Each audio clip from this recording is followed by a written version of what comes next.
How's it going, everybody? And welcome back to another edition of the Stupid Questions podcast. Today on the podcast, we're going to be talking with Nick. I'm sorry for pronouncing your name incorrectly, Nick. Nick Salazar.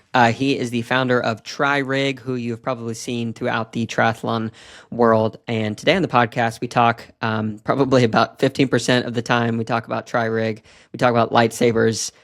We talk about religion, philosophy, politics, and everything in between, even some marriage and family stuff. So really good conversation. Nick is obviously a super bright guy, and it challenged me to ask some really good questions. So without further ado, I want to introduce you to Mr. Nick Salazar.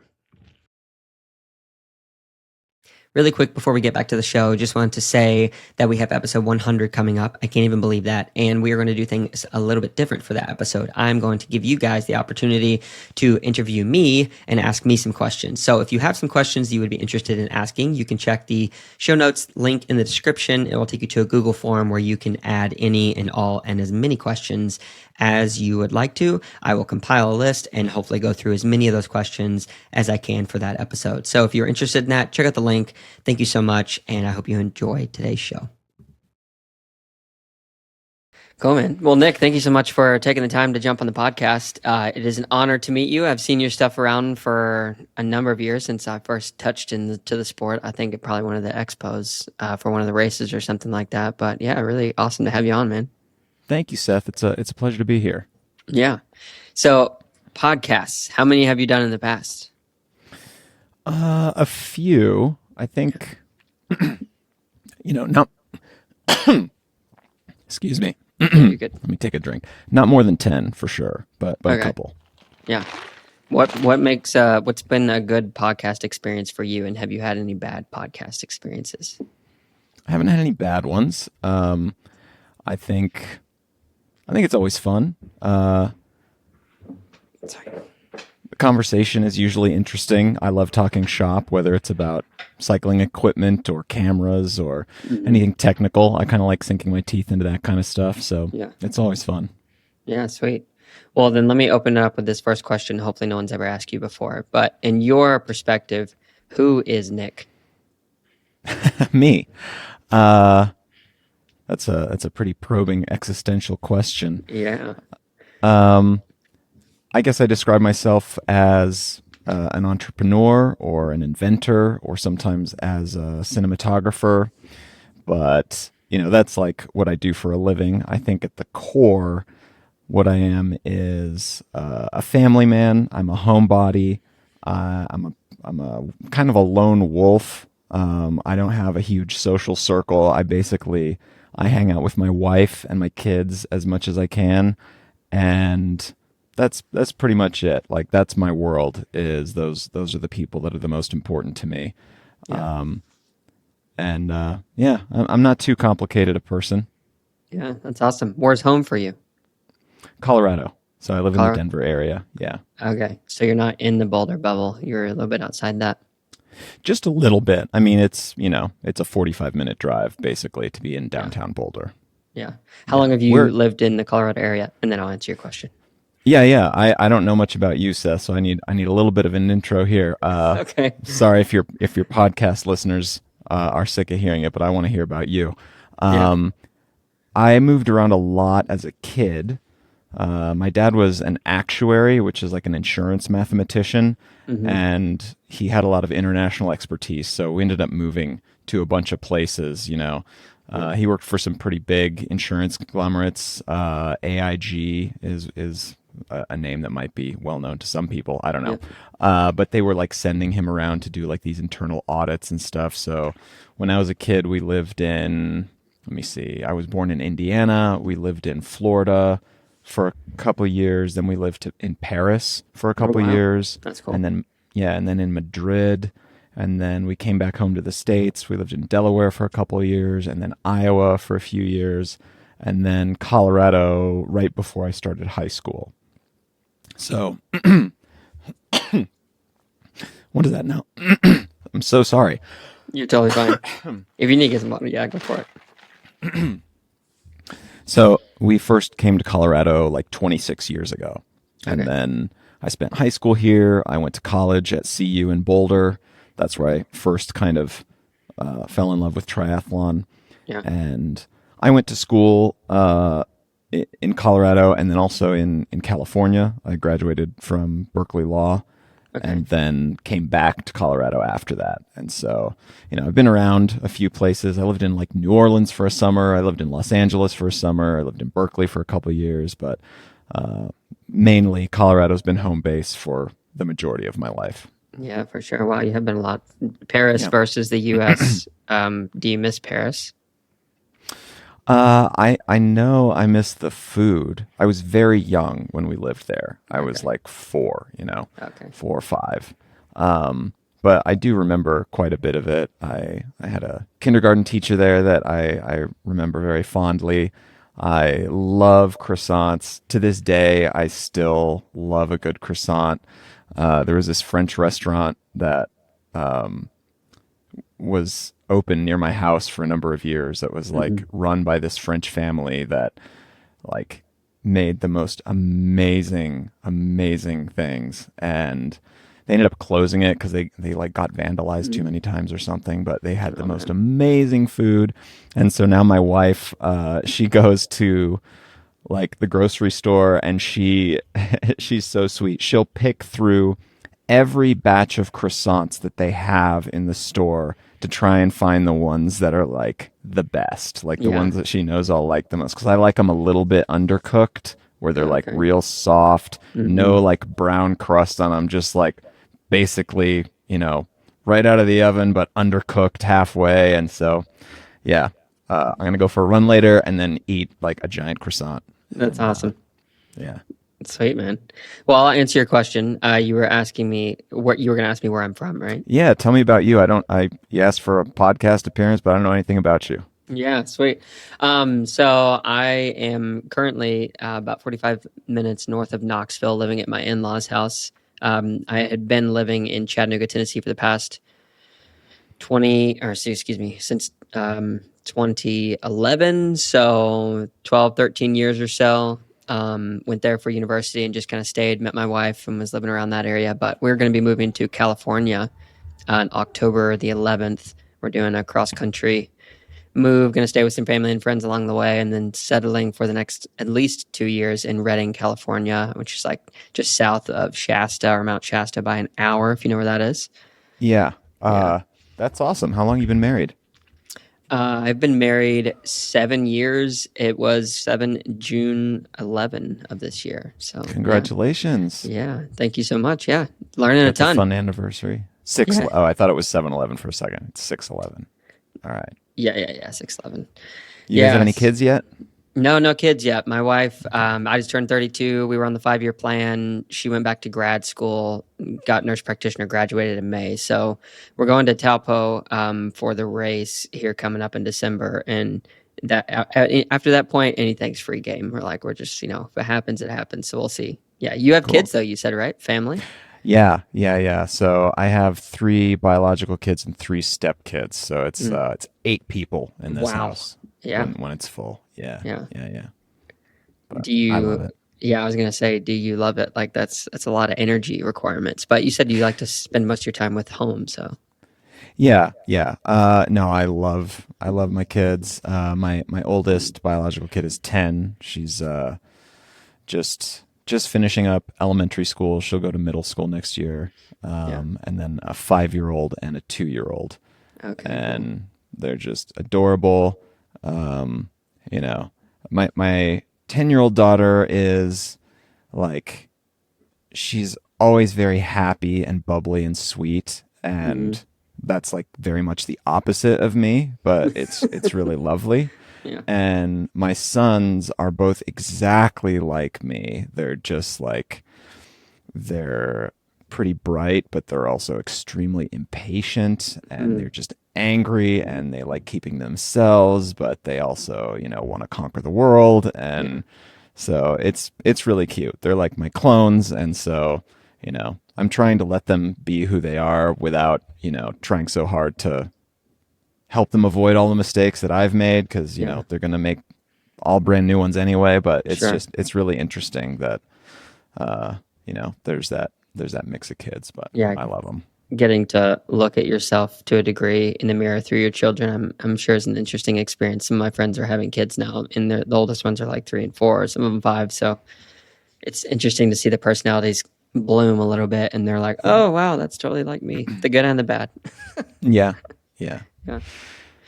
So let me ask you this question. You mentioned like the clones have a little bit more of that aggression, conquer the world, go out there, make it happen type of mentality. For you, is that more nature or nurture? Oh, I think it's probably both. I have parents who were in some ways pretty traditional types of people. They lived in a world where 9 to 5 jobs was much more normal and common, but they definitely paved their own ways through life. So they were both born in Colombia and they were raised there. And my mom lived in the United States from a pretty young age, but my dad lived in Colombia until he was, I think, about 20 or in his mid 20s. And then the two of them married and decided to make their way in the United States with nothing. So my dad was in graduate school, I think. I mentioned earlier, he was an insurance mathematician. And so he was at the University of Iowa getting his master's in mathematics and passing the actuarial exams. It's like this series of crazy hard math tests you have to do to become certified as an actuary. And so they decided they wanted to make their lives in the United States rather than in Colombia. And so they had my older sister at the time. She was an infant. And basically with nothing, with like no money, no prospects, just, an education. And the two of them, they made their way and like built their lives, and they built the whole, family and career. And, they instilled those values in us for sure. But I think a lot of that is also just nature. Just there's certain things I cannot tolerate. I cannot sit in someone else's office all day long, working towards a purpose that isn't mine, and, accomplishing goals or activities or tasks that I didn't set. Like, I just cannot do that. And I think my parents are both much more people who can do that. Like, my dad worked for someone for a number of years until he started his own practice and built his career that way. And my mom, she has been a school teacher and she's been an interpreter. And she's definitely made her own career, but I think they're both okay to some level, both living within a structure or striking out on their own path. Whereas I cannot live in a structure. I cannot sit in your office 9 to 5. I will lose my mind. So I think that's definitely my nature for sure. When did you come to that realization for the first time that I'm not cut out to be an employee? Probably right after law school. Oh, wow. You went to law school. Yeah. Okay, Yeah. I graduated from Berkeley Law in '08, passed the bar, and then I started working, and I was like, no. I was just like, no, immediately. Wow. Yeah. That's a huge investment of time, obviously money, energy, and then to come all the way through it and then find that, oh, wow, this is not even remotely what I want. Law school was amazing, and I don't Yeah. regret that for a moment. I think education in general is just great, and the more you can learn, the better. But I would definitely not have traded that experience for something else. I loved law school. I thought it was fascinating. I thought the people there were amazing. I thought it was such a fantastic, eye-opening experience in so many different ways. Yeah.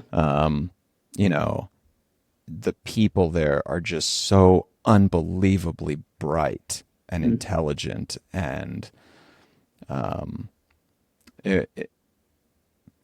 think one of the things I took away from law school in terms of maybe politics or worldview was this understanding that no matter how much you think there is an infinite amount that you don't know. Mm. And so anything, any kind of like policy or political issue or legal issue or idea, I try really to come at it with a little bit more humility, because no matter how much you think like, well, this is what we should do about, immigration, abortion, public welfare, any of these things, no matter how much you think you understand that issue and can wrap your arms around it, there is an infinite amount that you don't know that makes a significant difference. And like Yeah. any policy decision you think is the right one will still have significant unintended consequences that you can never predict or manage. And like just having that humility to be like, well, I don't really know this for sure,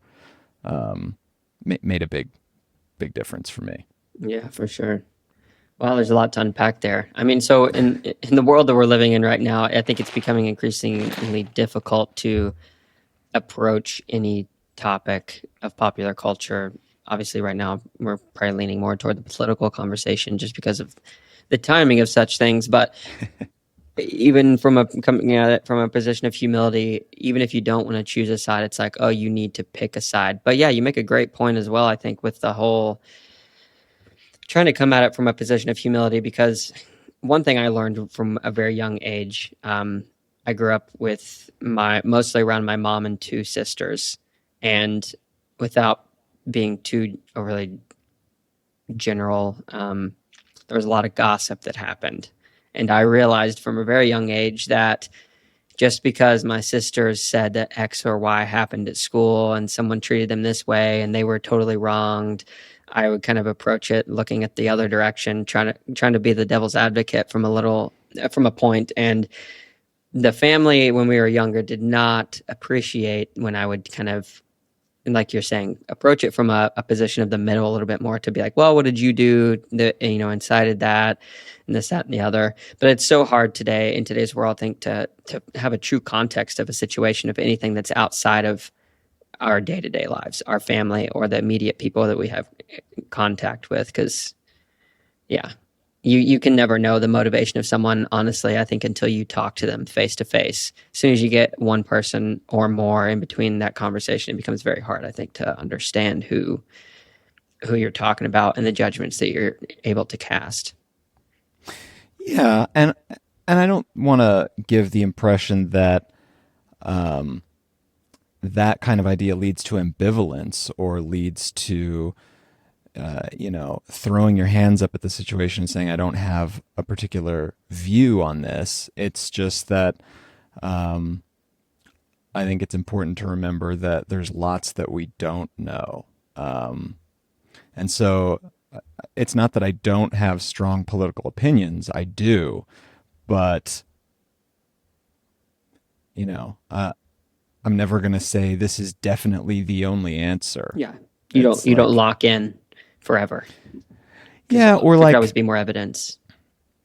I mean, here's an example, right? So let's say we're debating an issue about the availability of public housing, government subsidized housing for people with low incomes, right?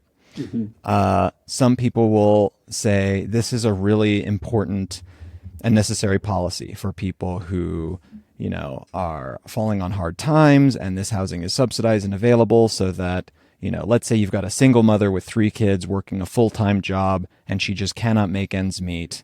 The fathers are not present and she's doing everything she can, but she can barely even afford groceries.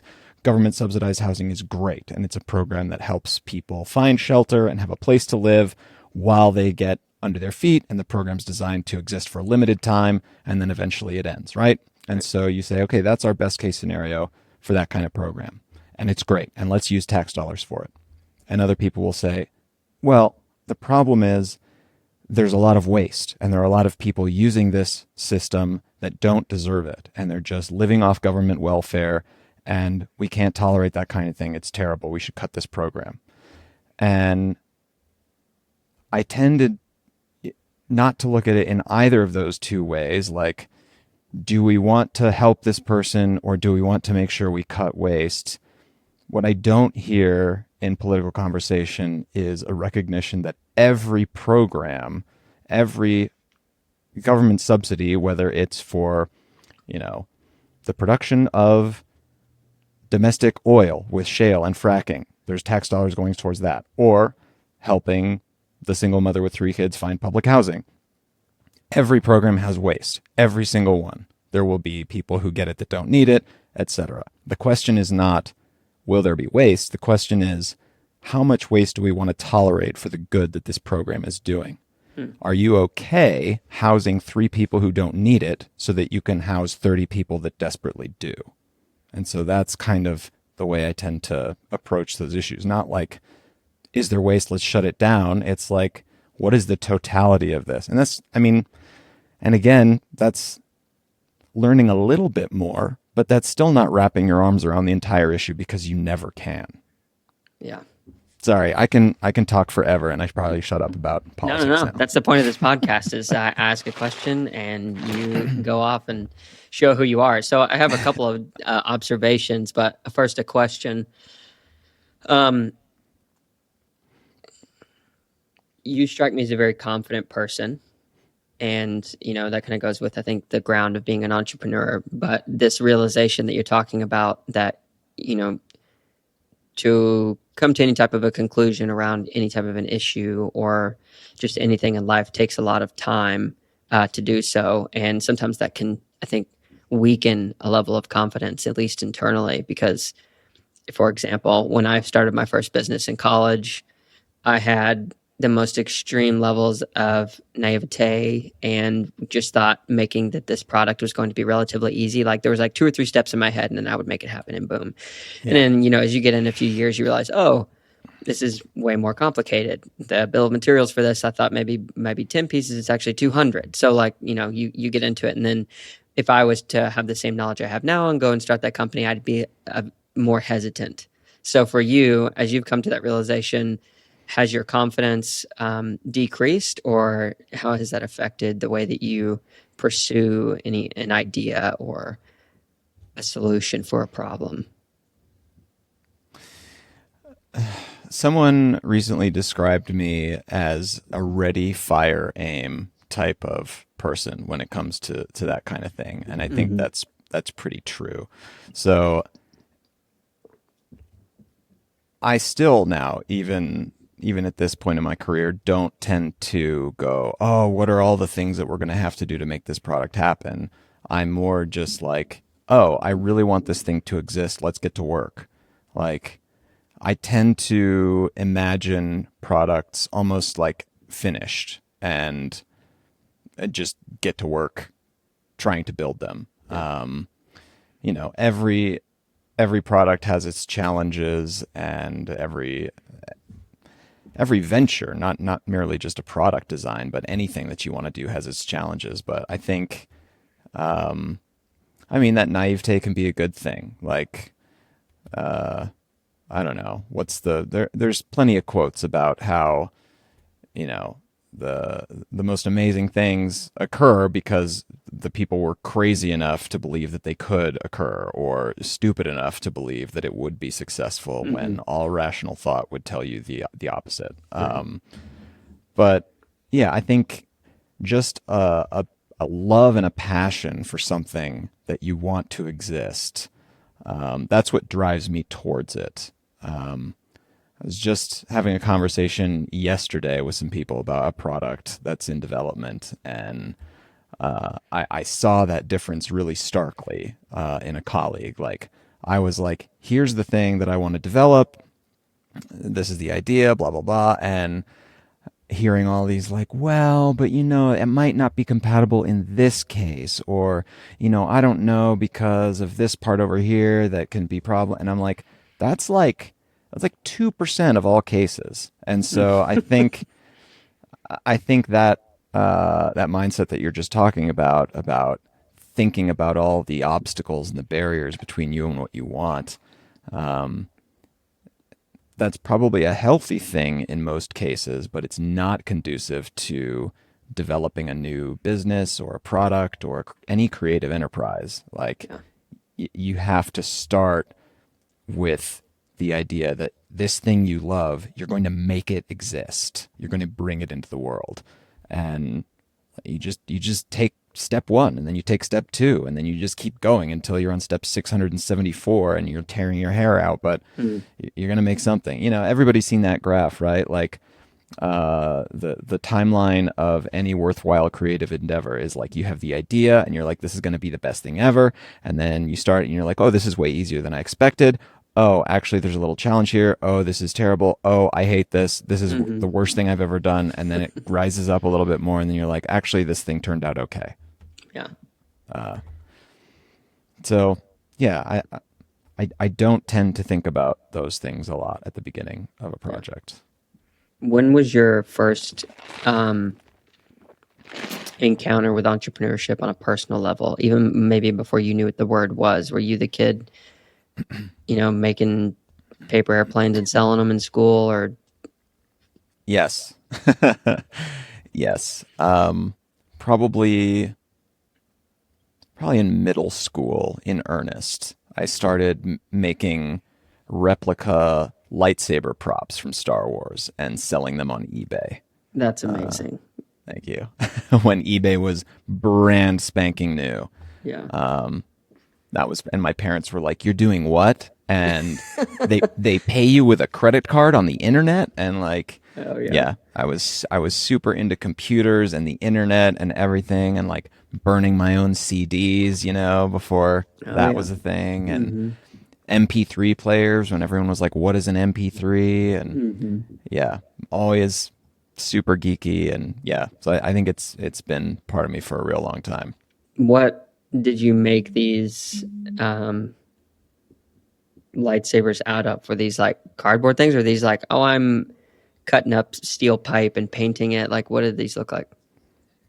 Yeah, so the very earliest ones were like Home Depot chrome sink tubes, and then adding like the elements that would go around there. Like the grip of a lightsaber is like a rubber T-track, and so getting that and epoxying it on, learning how to use 2-part epoxy, learning how to use a Dremel to like cut the S shape of a lightsaber emitter and that kind of thing. Yeah.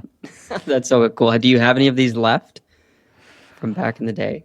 Not from back in the day, but I do have them from, I still do this on the side Are you to some serious? extent. Yeah. So I still have some of them. I've found some websites that sell like multiple thousands of dollars hilts from Star Wars, some that they've made up, and then actual props. Do you own any of those? Like, have you paid attention to those? Yeah, I've stayed, in the hobby as like, just sort of a hobby as it is. But I can't keep my hands out of the entrepreneurial space either. So I'm always trying to like find a way to make something that people will want. So it's been really interesting actually, because so like, let's go back to when I was, like in middle school and stuff. Every 5-year-old boy wants the actual lightsaber like they see on the screen. And so at that time, people started developing how to adapt neon tubes like you see in neon signs on a storefront and put that into a handheld device, because those normally needed like wall mains power. And so figuring out how to decrease the size of your power inverter and your battery pack and getting that all inside a little tube, and then having a neon tube come out and look like a lightsaber. So those were real early attempts.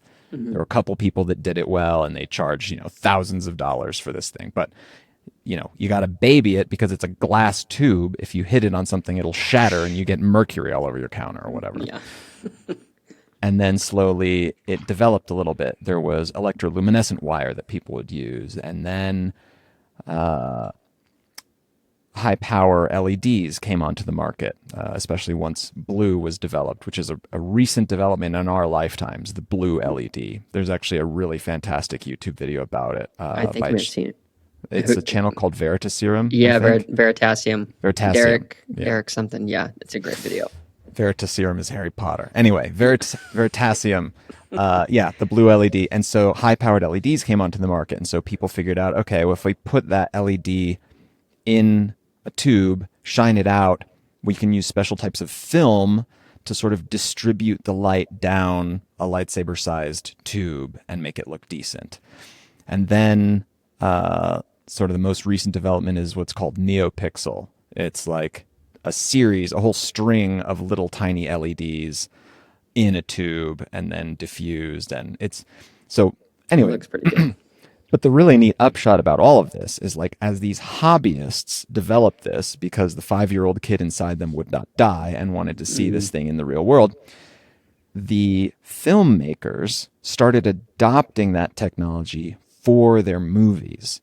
So I think the first one was when they did Star Wars Episode 7, The Force Awakens, the J.J. Abrams film. They were using technology originally developed by the hobbyists in their props so that they could have some practical lighting on set. So their props actually lit up, and so they could shine light on the actors, and you'd get like the glow of the lightsaber on their faces. They would still replace it later with a better looking blade in post, but the practical lighting made a big difference in the scene. And so since then, all the lightsabers since then have continued to use that hobbyist developed technology in the films. Have you followed Hacksmith Industries, I think is what it's called? Have you heard of them on YouTube? Hacksmith. I think I've seen. Are those the guys that did like the blowtorch one? Yeah, so they've been Yeah, developing a newest one. Came out a few weeks ago, and they spent like multiple tens of thousands of dollars to create this specialty clean rooms so that they could basically create it's way above my intelligence level, but all of these very intense gases that you have to use and mix in such a certain way, and cool it to a certain temperature so that it can light at another temperature and then emit a certain color and all this stuff. But it's pretty sweet. Like it can actually cut through stuff. So it'll be interesting to see another 25, 30 years what happens when again the hobbyists continue to develop something that becomes into reality. Well, I didn't think we'd start talking about lightsabers for so long, but this is awesome. What products did you develop? You said you've been looking at developing products. Yeah, so I guess just to kind of go along with the teeth theme, my first ever thing was in elementary school. And because I was bored and I could never really pay attention, I took the crayons and I would the big crayons, like they were like chunky ones. I would take the paper off and take like a paper clip and would carve it out and then figured out like, oh, you can turn these into a whistle. So then I started trading them to kids for marbles, and then I made these things out of paper that would make really loud noises, called poppers, and would brand them and then sold them for I forget. Kids would bring money to buy snacks at school, and then I'd sell that to them for that. And then my first ever legitimate product, I think, was, I would say, in college. I went hammock camping with some friends on a lake, and I took a sleeping bag, and I got super cold because when the insulation compresses and the air going underneath the hammock kind of has this effect where the bridge ice is before the road, you get cold really quick. And I was like, why doesn't someone insulate these hammocks? So I made it my personal vendetta to figure out how to make a fully insulated hammock, and one thing led to another. I found somebody who was trying to do something similar, made him an offer to have him make me what I wanted. And we made an initial run and did some Kickstarter, and that led to me going to China, and we had a couple of manufacturers making down insulated hammocks and synthetic insulated hammocks. And yeah, it was a great journey. It taught me a lot, lots of tears, lots of just crazy stuff where I showed up to China because I had a manufacturer that was going to be making all the Kickstarter runs. And he, when I was supposed to go see the golden sample of what we were going to do the production run based off of, he did nothing. Basically, he destroyed half our materials, and yeah, it was a tough situation. Which he was making parachute hammocks. He was making high-end parachutes for special forces and the Saudi Arabian military. And he shafted me hardcore, and I was just so mad at that. So I was like, I'm going to China. So I bought a plane ticket, showed up, and as I was getting out of the airport, getting picked up by, I call him Ace now, but he picked me up in his car and drove me 3 hours outside of this city in Hefei, China. And I was thinking to myself, because I just met this guy, I'm like, if he takes me somewhere for hostage, or I have no idea where I am, this could be totally it. But it turned out great because he introduced me to his family, got to know his all of his kids. They put me up in the factories. They actually paid for me for my travel expenses to go to a competing factory to check out their stuff. So yeah, then COVID killed it all, and line of credit dried up, and we couldn't make any more product, and one factory went bankrupt. So Yeah, I'm sorry that to was hear that that. dream. No, it's okay. It taught me a ton, and I was ready to move on. It was actually hard. I sat in a Walmart parking lot with my wife as I told her, like, I think that these days are done. And I had for like 5 years been preaching, this idea and vision to her, and I got her to a place where she believed in it more than me. And when I told her it was time to kind of axe it, she was like crying in a Walmart Oh, parking lot, and I was like, oh man, that's so interesting. Like, you really can create something that means something to someone else, like more than I think it could even mean to you. So yeah, it was a good journey. But well, I don't that's the know that it story. was the hammock that she was crying for. It was for you, right? Right? Yeah, Yeah, yeah. that's She's been great. It really has. yeah, that's heartbreaking, but it's beautiful that she supported you that in that Yeah, way. yeah. She's great. She's great. It's been interesting with the whole her going through grad school and now coming full circle. I got to like support her for a while because then at the beginning of our marriage was when I was starting this, and I made as maybe you've experienced being an entrepreneur in the early days. It's like you're doing whatever you can to make a few bucks and whatnot. So it's been fun to like kind of turn the table a little bit and provide for her. But yeah, That's great. yeah. What do you do now other than this podcast? Or is this the thing? So this is the hobby that's turning into a thing. Okay. I figure it'll take 3 years before I even want to try to touch monetizing something like this, just because I think when people do that too early, it can diminish the community in terms of like the value given. So I do this. I help one of my friends. I do consulting, and I have him on retainer, helping essentially just consult for his business and help grow it. I help run his team, and it's a wholesale real estate business. I do that, and then I do a little coaching on the side. And recently, I actually started doing a little bit of agency work with a few pro athletes, just because the network is there. And I was like, oh, this could be a fun thing. We'll see. Nice. Yeah. Very cool. You got Yeah. your finger in a few pies. Yeah, for sure. So enough about me, though. No one's ever gotten me to talk like this in a podcast, so I'm a little bit nervous. Oh, don't be. This is your show. Exactly. You can edit out what you don't like. Exactly. Yeah, good idea. Um, so, Don't I, though. It's good. It's yeah, good. yeah. No, I will. I totally will. That's actually something I've committed to doing is like never editing something out. There's only one episode I have not released because somebody had like a really big personal issue and we just decided to re-record. But other than that, like I'm totally committed to not editing. All right. Um, so what was your like before TriRig? Was there a few other entrepreneurial ventures that you were involved in that either worked or did not work? Sort of. So I got out of law school. I was working a little bit as an attorney, but hating it. Yeah. And I'd always loved just audiovisual creativity generally. And so I started, hanging out a shingle to do professional photography. And I did that work for probably 3-4 years total. It blended into the TriRig years, but I was shooting portraits, for Hmm. people, whether it was commercial portraits, high school portraits, family portraits, seniors, weddings, architecture, commercial stuff, doing a lot of that. And in the midst of that was when I started TriRig. And I figured, hey, I have a pretty good technical mind. I have, decent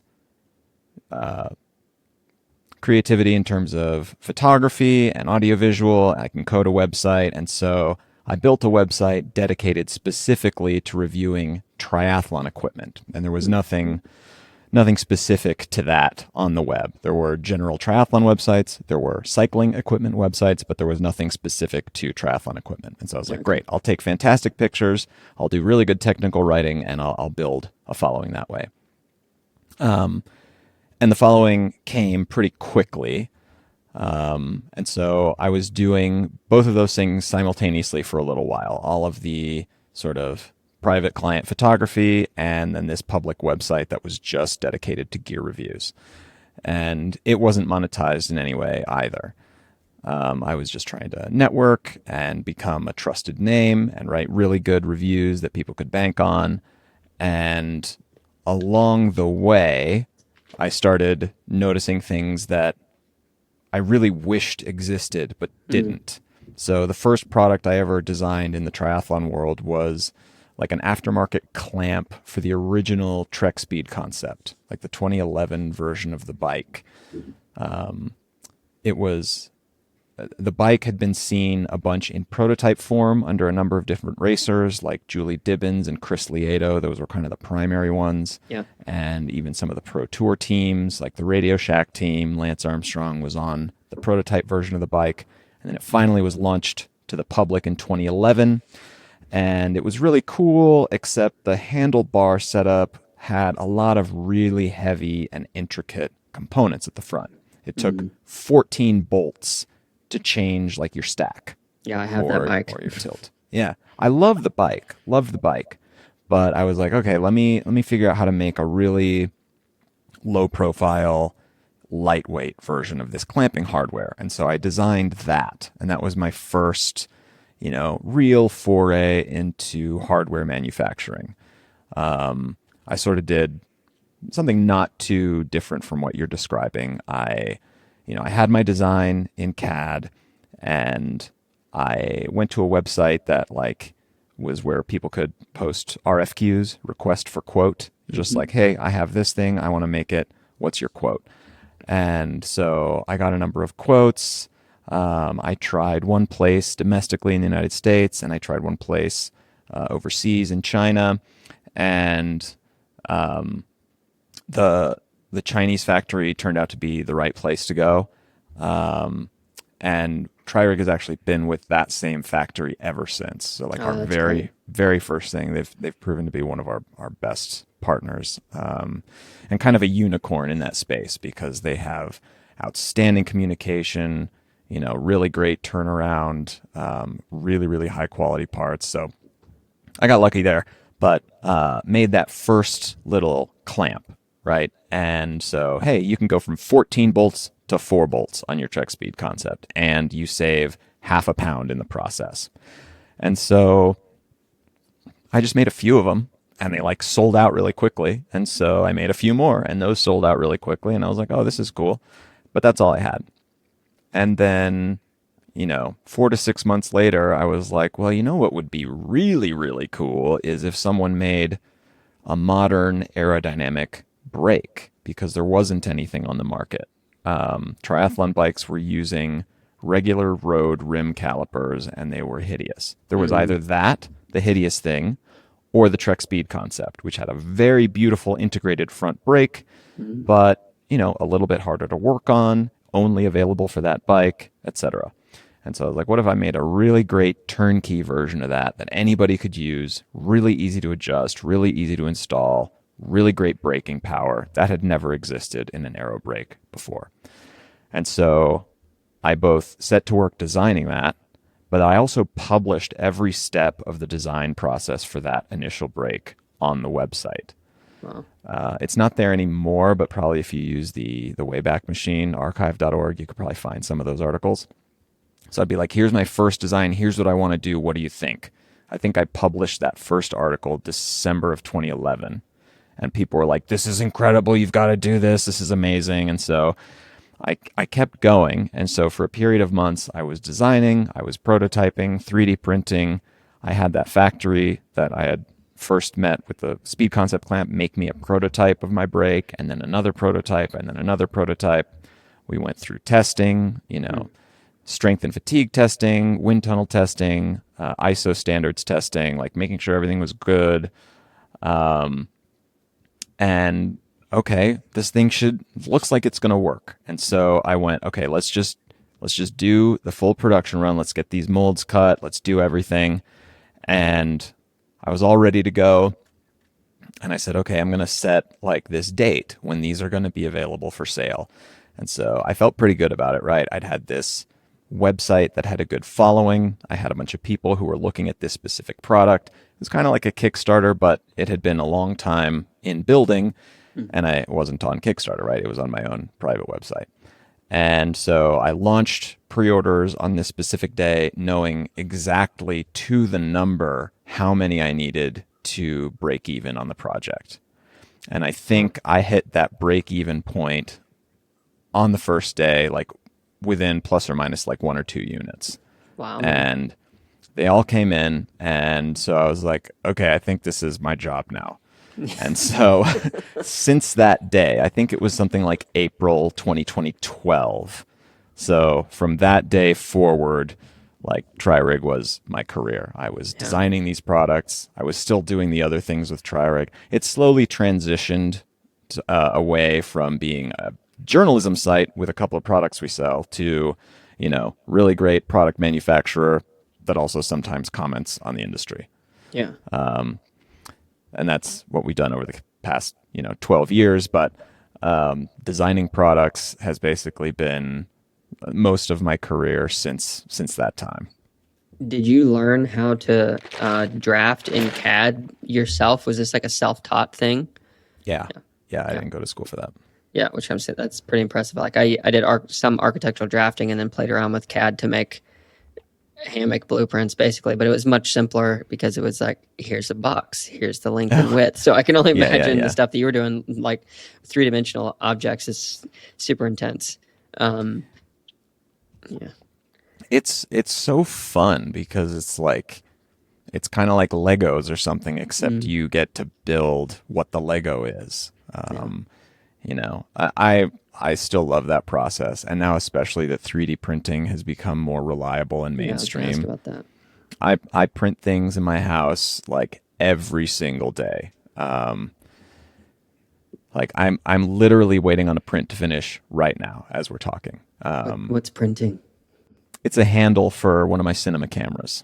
It's, That's so cool. Nice. Nothing for the triathlon world, Yeah. but it's something that I will use every day.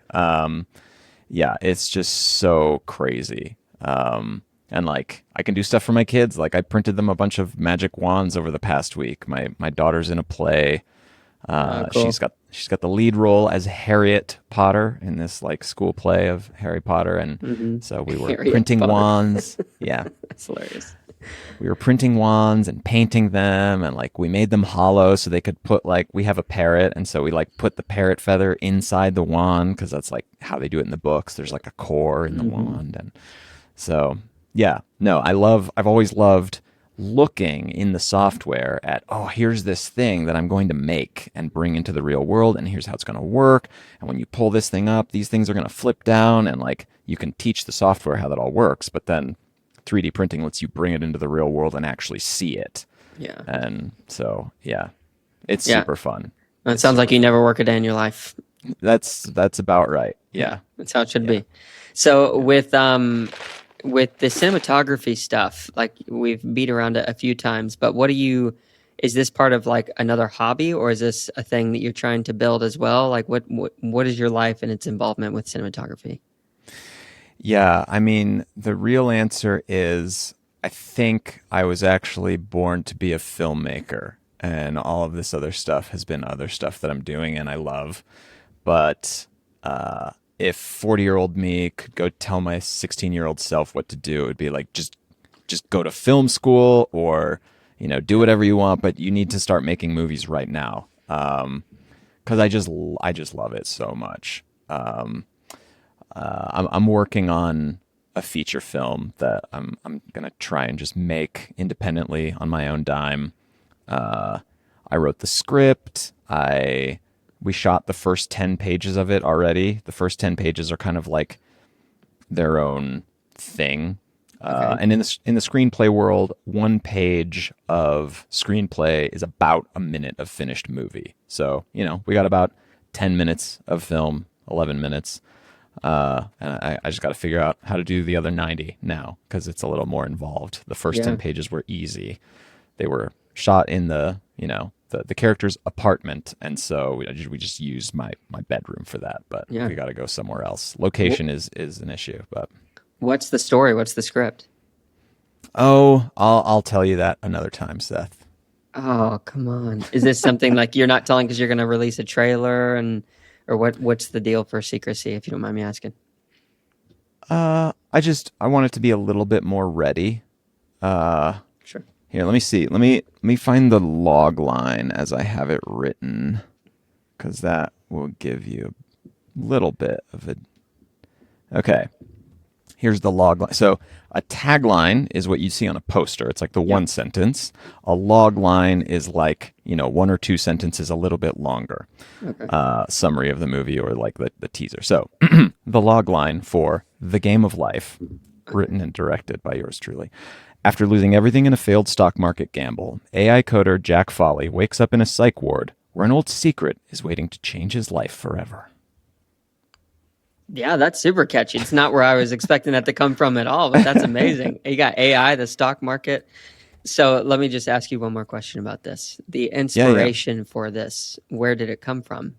It sounds like that there's a little bit of experience in there or something.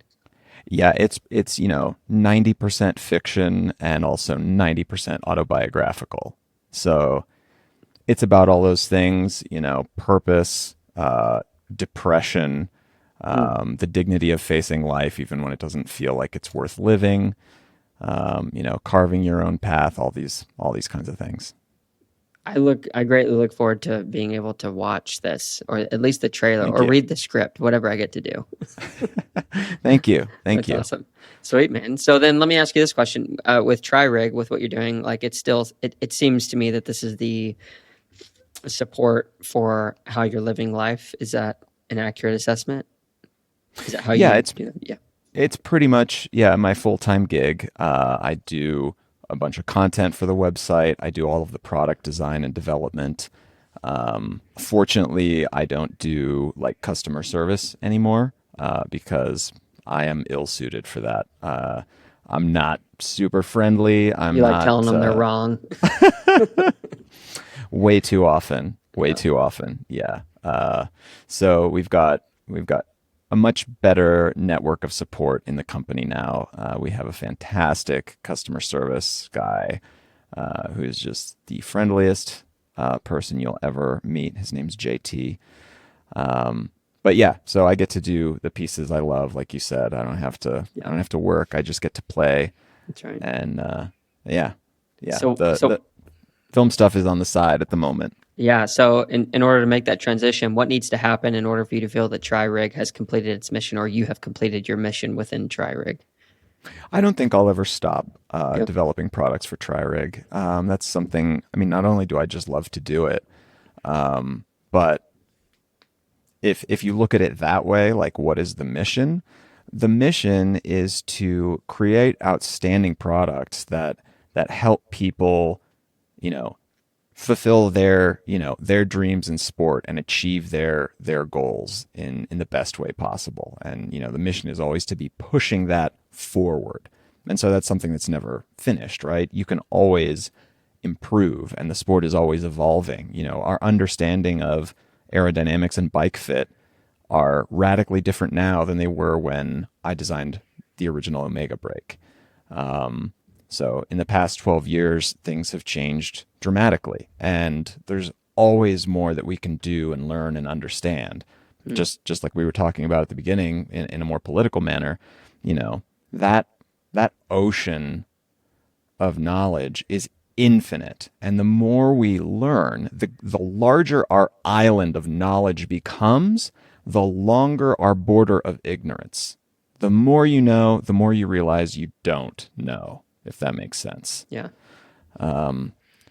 If you're living on a tiny little island of knowledge, you say, oh, there's only this tiny little border where I don't know something. And now if your island is 1,000 times larger, there's this huge coastline where you don't Hmm. know stuff. And you just learn more and more what it is that you're ignorant about. So that's what makes it both a never-ending journey, but also so much fun, is you Yeah. just find more and more places to learn and grow. What's taking up the most mental power for you right now in terms of wanting to learn? Are you focused on a specific area at the moment that you're trying to really grapple with and learn about? In terms of TriRig, it's kind of divided in two places. I think a lot about the front of the bike and how the athlete's arms, head, and torso interact with the air and interact with that rider's physiology and how they're situated on the bike and how they're comfortable and able to produce power and also able to cut through the wind. So I think a lot about those things.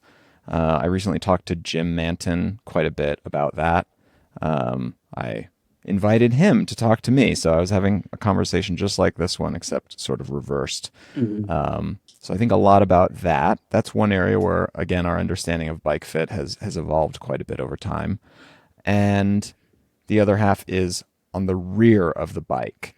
What we can do with that wake, the aerodynamic wake of air coming off the rider's back. It's a great place to store fluids, like a behind the saddle bottle. We just released a brand new cage called the Kappa Saddle, which is the first like carbon cage with really good grip and outstanding bottle retention, but a flipped bottle geometry. So it's just like our Kappa saddle, which is already the strongest cage that's ever been made. Original Kappa cage. It's the strongest cage, has the highest grip force of any cage on the market. And now the Kappa saddle is that, but with the retention ribs reversed. So instead of having the retention ribs at the mounting point, Mhm. you have the rib here that holds the bottle in place. The rib is 180 degrees around where the cage splits. And so what that means is you can mount it on a saddle situated bottle and Easy. not be fighting the tab to take it out. Yeah. And also gravity is actually helping keep the bottle in place rather than trying to pull the bottle down and out.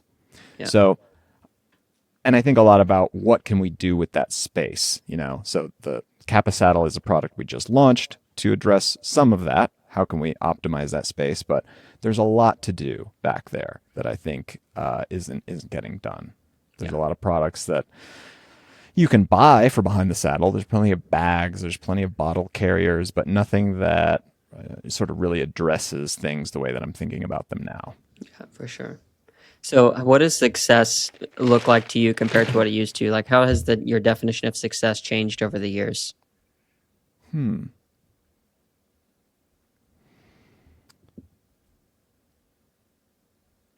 I don't know that success is something that I really think about as a long-term thing.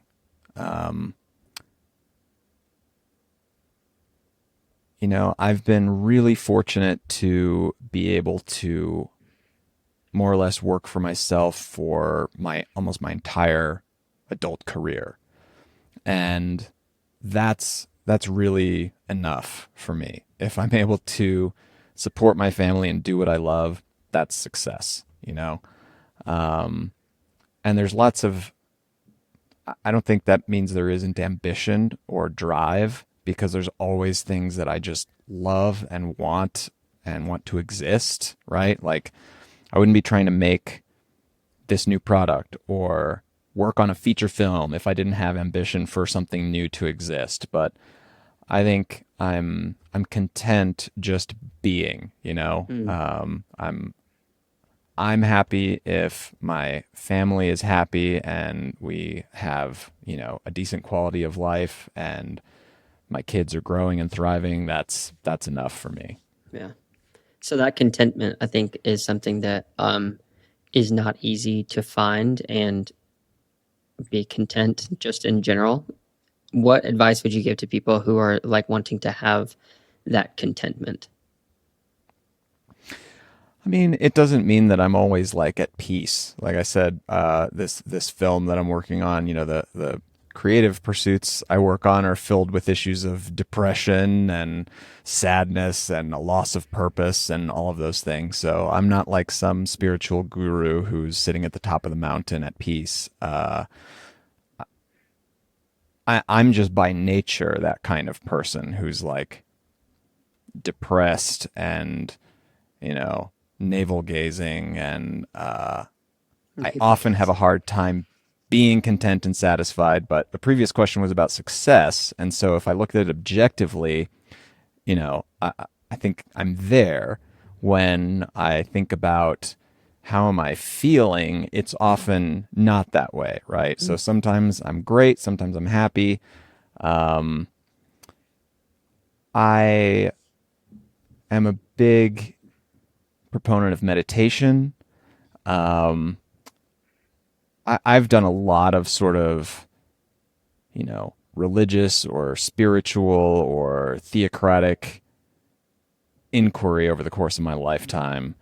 And recently, I'm really enjoying a concept called non-dualism, especially as it's sort of explained by a guy named Rupert Spira. Okay. And we could go really deep into the weeds on this, but I'll try and make it quick. Go as deep as you want. Thank you. So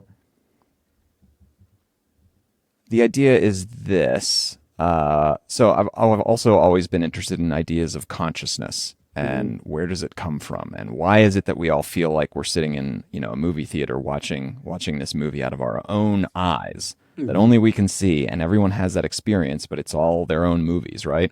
Right. Why does consciousness exist? Why are we not just, like walking robotic creatures that don't have a sense of self, right? We have a very strong sense that, like, I am, right? Yeah. You have this very strong feeling. We don't understand that. We don't have the slightest inkling of what that is. And lots of sort of religious or spiritual philosophies and traditions try to explain that in different ways. Science might say, well, consciousness is a phenomenon that emerges out of the brain. And they say that, and they say, well, hey, look, we can look on these imaging machines and we can see that, when you're happy, this part of your brain lights up on the MRI, or when you're scared, this other thing, or we know that these mechanisms in the brain operate in this particular way. But that's how your brain operates, right? Your brain is a producer of thoughts and feelings and sensations, and it reports those thoughts, feelings, and sensations to your consciousness, right? It's not necessarily true that they would have to report that information to anything. So the idea of non-dualism is, okay, let's imagine that consciousness itself is a fundamental characteristic, that it's not something that can be found, that emerges from other activity, but that in fact, consciousness just is. What would we get from that? And the broad implications are generally, okay, well, it has to be just this universal thing that then gets sort of localized in each individual person. So the idea is consciousness is like a giant ocean. And you, as an individual, you're kind of like a whirlpool in that ocean. You're made of water. We can identify you. You have this experience of being a whirlpool, but you're not actually separate from the ocean. And when your life ends, the whirlpool stops spinning, you're still just part of that whole ocean. You never weren't part of the ocean, and you always will be part of the ocean. And I find that idea both very sufficient in terms of philosophy. It doesn't challenge anything that we understand scientifically. It doesn't have to challenge your spiritual or religious beliefs. You don't have to believe or disbelieve in anything else. It's just sort of a supposition about the nature of consciousness that really makes a lot of sense to me. And there are more broader implications of that, but generally the idea is that, that ocean, that consciousness is basically at peace and contented and sufficient as its base state. And everything else that we experience, distress, trauma, sadness, worry, extreme elation, extreme excitedness, like all of the other states are sort of clouds in the sky, but that the sky itself is just, sort of baseline contented peace. So, I recommend Rupert Spira and non-dual thinking and an exploration of those ideas to anyone who's worried about their own personal contentment. That's really the question you were asking is, what's my advice? Check that out. That guy explains it way better than I do, and he has a much more pleasing voice. I don't know. Your mic sounds pretty good, man. Oh, thank you. Well, he's British and he's super calm, and I really like how he explains things or talks about them. Yeah, it's interesting. Yeah. So that you made an interesting comment that struck me as well. I'll just make this comment. So you said that with this non-dualism or just dualism, non-dualism. Yeah, it means like not two things. It's all one. Yeah, it's all one. Okay. So you said that it brings a level, or you asserted, I think, that it brings a level of comfort because it does not challenge a specific set of beliefs or a philosophy per se. It just kind of is. Is that an accurate assessment of what you're Well, saying? I would say if you want to explore it, don't be afraid to based on, well, hey, this is my religious upbringing and I'm Yeah. worried about, blasphemy or, betraying my religious understanding. And I would say don't worry about that. Just go check it out. Yeah. And more specifically, you know, it, when you get deep into this stuff, so it's rooted in a lot of Eastern philosophy, Vedantic traditions like the Advaita Vedanta. It found its way into pop culture a little bit recently in Oppenheimer. He reads the Bhagavad Gita, Yeah. the I am death, destroyer of worlds. That's one of the traditional Vedantic texts, but I haven't read those things. But it's a very traditional Eastern philosophy. But the point was oh, sorry. And it can get to this place of like, well, actually, if you drill down really hard on these concepts, or if you take these ideas to their ultimate conclusion, you say, well, the world itself, everything that we see and matter and space and time are all illusions. And if consciousness is a fundamental element of reality and the universe and existence, then it is the only one. That's sort of the philosophical conclusion you get to. And you would say that everything else is a manifestation of those things and are illusory. Like imagine it's a movie screen, and that is what consciousness is, and that is all of everything. And at its resting state, it is just blank, it is peaceful, there's nothing there. And as consciousness experiences itself, it's like the movie on the screen. And so everything that we see and experience, space, time, the universe, matter, everything, are like projections on the screen.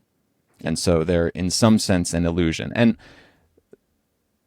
that can be upsetting or discomforting for people saying, well, if nothing's real, then does nothing matter? And that's not the implication. It's just merely that it's like, Kind of it's not what's fundamental. Yeah. It's not what's fundamental. And it doesn't change the fact that you and your wife are people, and you have your own individual lives and dignity and thoughts and everything. And it doesn't mean what we do to each other doesn't matter. It means precisely the opposite, that all of these things do matter, but that they're not at the end of the day what's fundamental. But it's not like you don't have to say you don't have to doubt anything that science has come up with, right? Yeah. I still go into engineering software and try and figure out, where are the stress points in this product that I'm developing? What's the leverage ratio of this particular thing? Because that all works. The math checks out, right? Mm-hmm. It's just like those really deep questions of why do we have consciousness? Mm-hmm. Those are answers that I find both satisfying and philosophically complete, and not at odds with anything else. So, Yeah. So in your search, there's a couple of things I want to say. Well, first, let me ask you this: are you constrained by time? Do you need to go soon? no, I'm good. Okay, let me ask you this question then. So I come from, and I've talked about this again in the podcast, so forgive me people for kind of saying it again, but I grew up in a Judeo-Christian home.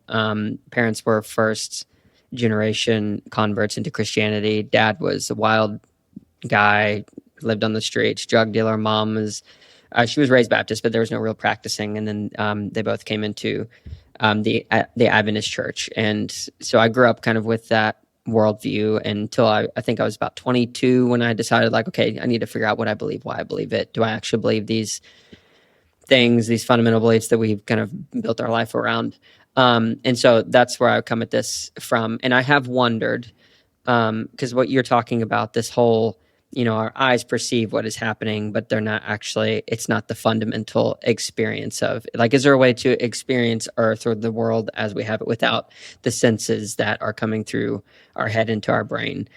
And I've wondered from like a Christian standpoint, with the idea of believing Christ is going to come back and make everything new and perfect, in that being in a perfect world, would you be able to experience our fundamental surroundings without any medium necessary, like eyes or whatever? Because like when you're talking about consciousness, if we are all connected in some way, which I believe we are, through the earth, through creation, like how does that all work? And honestly, I don't think that my brain is able to fully comprehend it, to make sense of all those things, because then it just becomes like a little bit overwhelming to try to like grasp with those concepts. Like I remember as a kid laying in bed at night, and I think a lot of kids or even adults have had this experience where you try to imagine, like, okay, where you are, and then you zoom out a little further to the earth, and you try to continue to zoom out until like it's just kind of a mind-boggling thing where your brain sort of short circuits and you can't seem to grasp any level of understanding of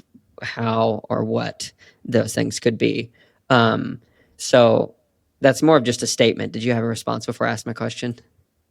No, go ahead. Okay. So I was going to ask you then, in your search, and like, because you said you've explored the religious, you've explored the spiritual, the didactic religions and the texts, non-dualism. There's a lot of different things that you've absorbed. What has your experience been in that search? Like, have you come to any remote conclusion that there is or is not a God, or do you stay away from that?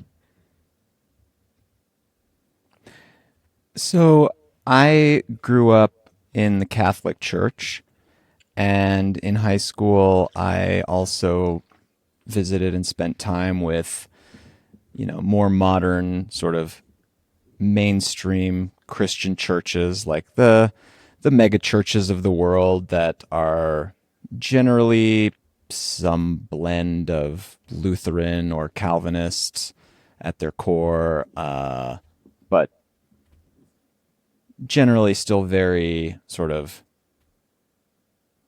Bible-centric churches, mainstream Christianity, you might call it. Sure. And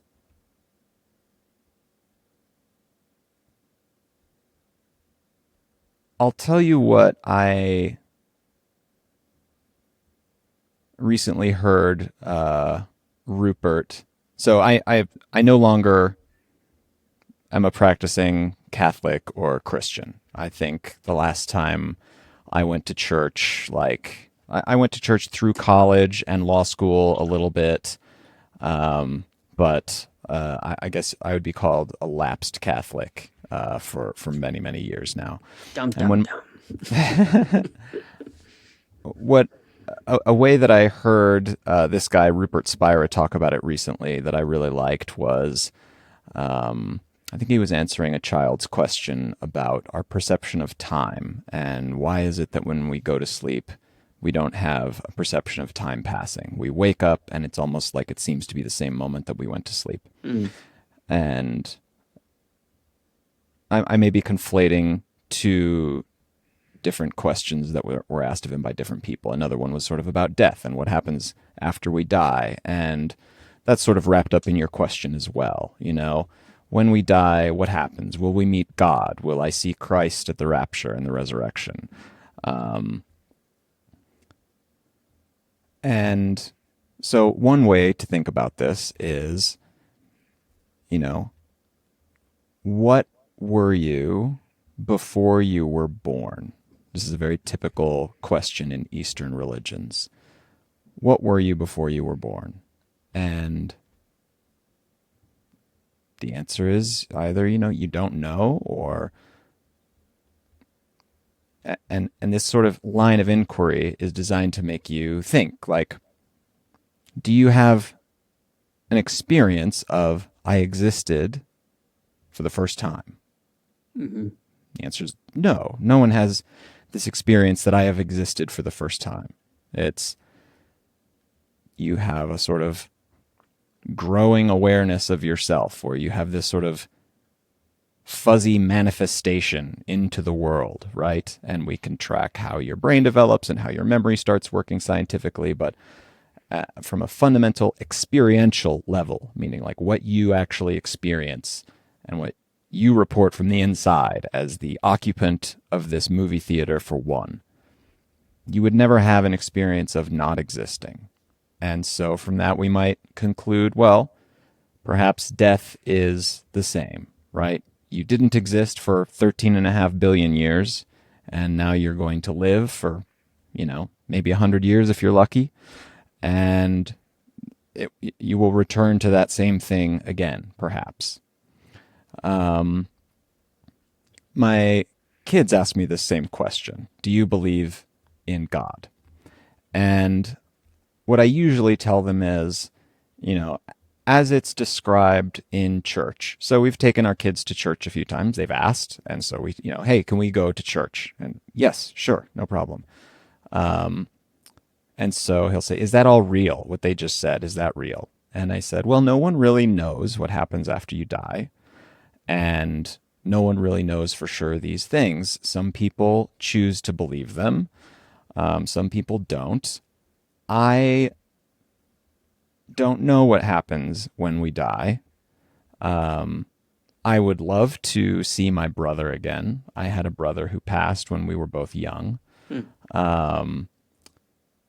But I don't know. I think it's probably more like the whirlpool in the ocean returning to being a non-whirlpool part of the ocean. And so I've talked to them about these ideas. My sons are very young, right? 2 and 5. It's really the 5-year-old asking these questions, and the 10-year-old as well. But but again, I try to be humble about the answer. I don't say that I know these things, but that here are the ideas that make sense to me. There's a lot of ideas that don't make a lot of sense to me as they're sort of described in sort of mainstream religious settings. So, I tend to be a skeptical person. Like, you're telling me this is the truth because it's what's written in a book that's thousands of years old, that's recounting events that at the earliest iterations of this book were hundreds of years old before they were ever written down for the first time. Like, that strains credulity for me in terms of an accurate representation of, documented fact. And at the same time, there are lots of ideas that you can find in any religious text that are, very common and similar and jive with one another. But I have a hard time with like really strict readings and rules and, well, you cannot bathe the calf in the blood of its mother's milk or whatever. Like those really strict rules are tough for me. Or like, if a woman does not bleed on the night of her wedding, she must be stoned to death. Like the Levitical laws, yeah. I mean, it doesn't even have to be there. It's like you can go into, the letters to the Corinthians in the New Testament, and there's like all kinds of stuff about how, your body doesn't belong to you once you're married. It belongs to this person. And it's just like, okay, I get it, but it's something I have a hard time being like, yes, we are going to follow this as the playbook, as, these were stories that were told orally for hundreds of years, thousands of years ago, and then put down into writing. And I have a hard time believing in the literal truth of any of these things, if that makes sense. Yeah. That's often a debate. What to take literally and what not to believe literally within Christianity. I guess I had a real sort of what you would call a crisis of faith in, early high school, which was like Wait. If the answer to the question is why should I do this because it's in the Bible, why is that the answer? Yeah. Because the Bible is the sacred text. It's the word of God. Well, why isn't the other sacred text the word of God? Yeah. Well, because those ones are wrong. This one's the real one. And after a while, just having to come to the conclusion, there's no reason that one sacred text is a story and one sacred text is the actual true word of God. That's called faith. That's called a leap of faith. People choose to believe that, and I don't begrudge them that, but I Yeah. don't choose to believe that. Have you ever had an experience that you can like that you would explain as supernatural, or just there's no other way to explain it other than there has to be something else, like apart from, oh, this is God or whatever, like just something that you're like, okay, this is not a natural thing that happened? And does that make sense what I'm asking? Uh, so no, I've never witnessed what I would consider a supernatural phenomena. I've definitely had all of those feelings that are associated with, I think, very strong. Like a conviction, you're saying? Or Yeah, or that sense of, oh, this feels true. I feel God speaking to yeah. me, or I feel like I'm hearing that this is the truth of God. And I think that's certainly not unique to Christianity. That's a very common and popular way that I think is expressed in contemporary Christianity, but that's not at all an exclusive thing. Like, oh, you have this feeling and this transformation and you just know the truth. Or when you surrender your life to Christ, you will have this experience and you will be born again in Christ. Like that whole thing. Mm-hmm. And I think I went through those things as a younger person and then later was like, this doesn't really add up for me. So I don't want to challenge anyone else's belief or tell them that they're wrong or tell them not to believe something. But you were asking me what I believe, and so I'm Yeah, I trying to be appreciate you as, sharing. as honest as I can without trying to anger anyone. Yeah. Well, I'm not angry, and that's all that matters. No, I appreciate you taking the time to share it. It's interesting.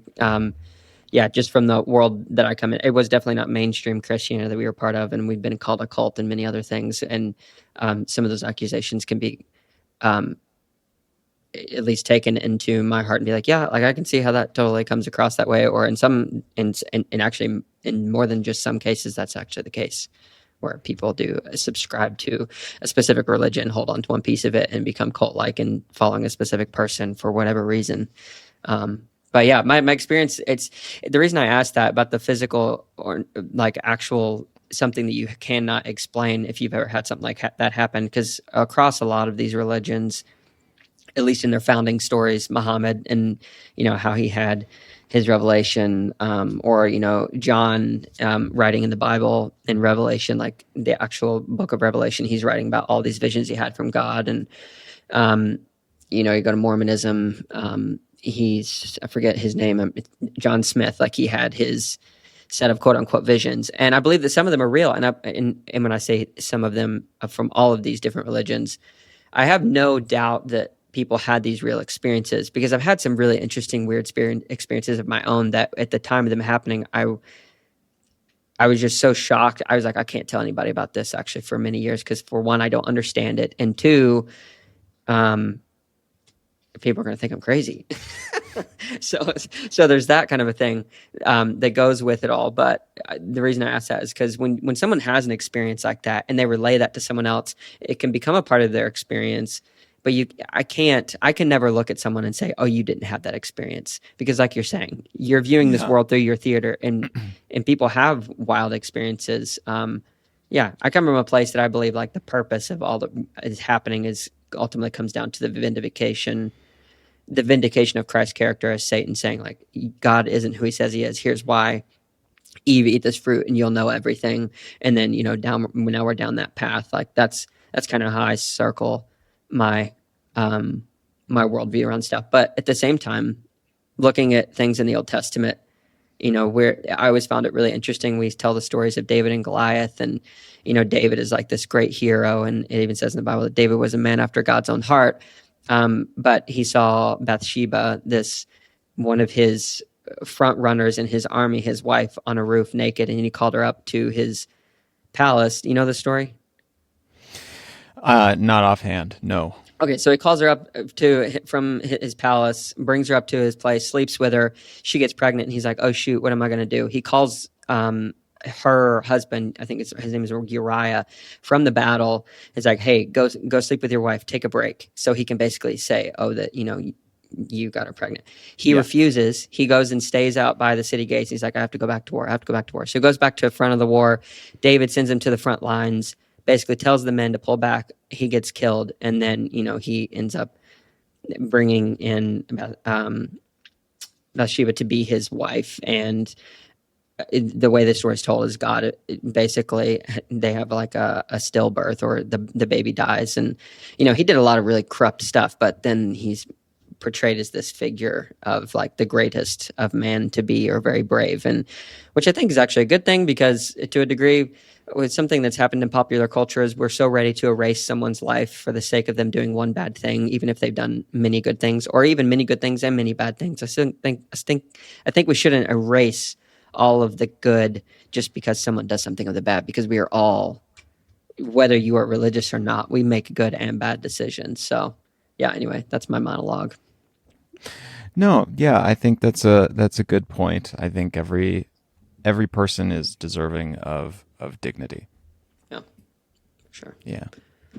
Well, Nick, this has already run over longer than I had planned to talk to you. So I appreciate you, though, taking the time to have these deep conversations. I actually could do it for many hours, but in respect of your time and everything, just want to say thank you. And thank you so much, Seth. Yeah, it turned out to be 5% triathlon and 95% politics and religion. But, that's right, man. I don't mind.